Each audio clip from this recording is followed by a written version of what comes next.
ఇప్పుడే తాజాగా అందిన బంగారం మరియు వెండి ధరలు ఎలా ఉన్నాయి? ముందుగా వీడియోని లైక్ చేయండి. మీరు లైక్ చేసి చూడటం వల్ల బంగారం మరియు వెండి ధరలు మారిన వెంటనే మీకు ఈజీగా తెలుస్తాయి. ఇంకా లేట్ చేయకుండా టాపిక్లోకి వెళ్ళిపోదాం. ఈరోజు బంగారం మరియు వెండి ధరలు ఎలా ఉన్నాయి? 22 క్యారెట్ల 1 గ్రాము బంగారం ధర 13,230 రూపాయలు సేల్ అవుతుంది. అలాగే 22 క్యారెట్ల 8 గ్రాముల కాసు బంగారం ధర 1,05,840 రూపాయలు సేల్ అవుతుంది.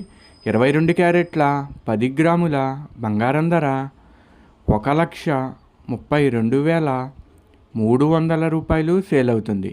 ఈరోజు వెండి ధరలు కూడా ఎలా ఉన్నాయో చూసేద్దాం. 1 గ్రాము వెండి ధర 250 రూపాయలు సేల్ అవుతుంది. 10 గ్రాముల వెండి ధర 2,500 రూపాయలు సేల్ అవుతుంది. అలాగే 1 కేజీ వెండి ధర 2,50,000 రూపాయలు సేల్ అవుతుంది. డైలీ బంగారం వెండి ధరలు తెలుసుకోవడానికి వీడియో లైక్ చేయండి. అలాగే మన నమ్మలేని వింతలు యూట్యూబ్ ఛానల్ని కూడా సబ్స్క్రైబ్ చేసుకోండి. బంగారం మరియు వెండి ధరలు చేంజ్ అయిన వెంటనే మళ్ళీ కలుద్దాం. Thank you for watching.